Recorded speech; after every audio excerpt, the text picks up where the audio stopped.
د یهودي قصه.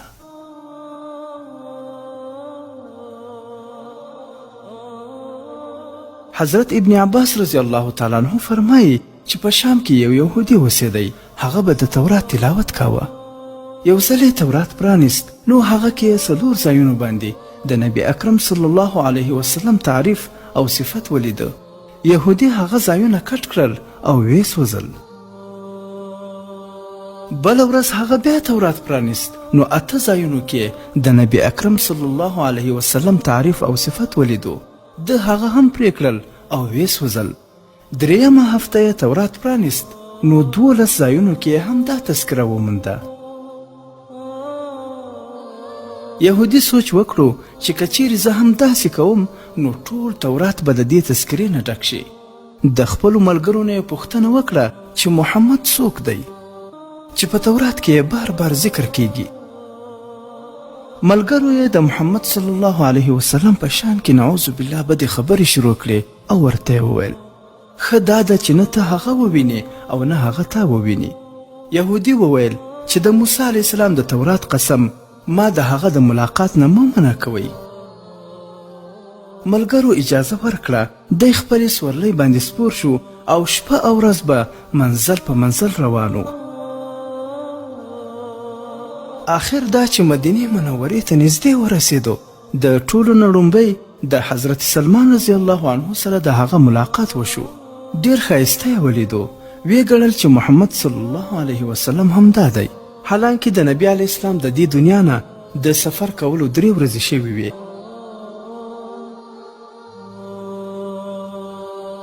حضرت سلمان رضی الله عنه د هغه په خبره په ژړا شو او ویې ویل چې زه خو د هغه خادم او غلام یم. یهودي وویل چې بیا نو محمد صلی الله علیه وسلم چیرته دی؟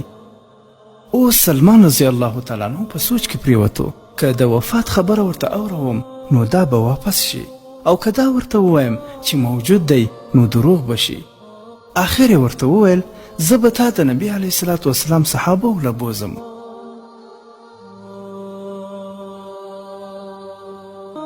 جمعه ته راغلو، نو صحابه ټول غمجن دي. یهودي دا وګڼل چې نبی علیه الصلاة وسلام به په دوی کې ضرور وي. د السلام علیکم یا محمد جمله یې وویله چې په هغې سره په ټولو صحابو کې چیغې شروع شوې او ټولو ژړا کول شروع کړل. او د هغه نه یې پوښتنه وکړه چې ته څوک یې؟ چا چې زموږ زخم تازه کړی دی؟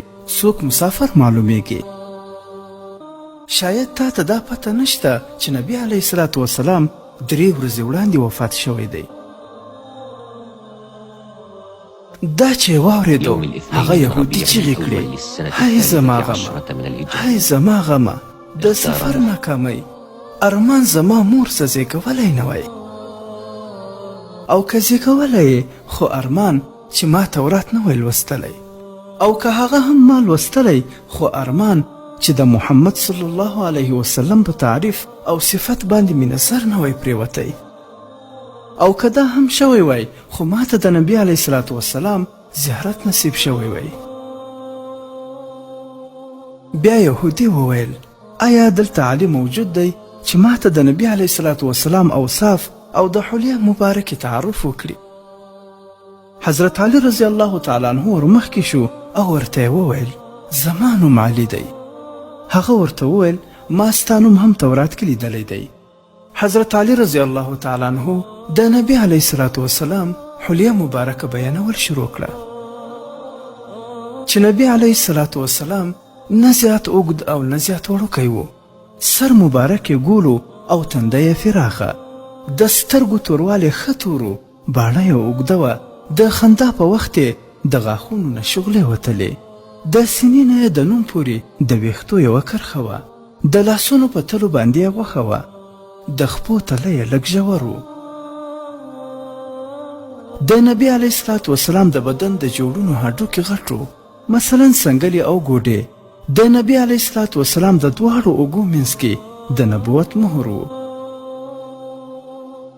یهودي وویل ای علي، تا چې کوم څه وښودل په تورات کې د نبی علیه الصلاة وسلام تعریف او صفت هم دغه شان موجود دی. که د نبی علیه الصلاة وسلام څه کپړه وي نو زه یې بویول غواړم. حضرت علی رضی الله تعالی عنه وفرمایل ای سلمانه لاړ شه فاطمې ته ووایه چې د خپل پلار یعنی د رسول الله صلی الله علیه وسلم چپنه لږه راولېږه. حضرت سلمان رضی الله تعالی عنه دروازې ته راغی او اواز یې وکړو ای د فخر الانبیا دروازې، ای د زین الاولیا دروازې. دننه حسن او حسین ژړل، دروازه یې ووهله. نو د حضرت فاطمې رضی الله تعالی عنها اواز راغی چې د یتیمانو دروازه څوک ډبوي؟ حضرت سلمان رضی الله تعالی عنه خپل نوم وښود او د حضرت علی رضی الله تعالی عنه پیغام یې ورکړو.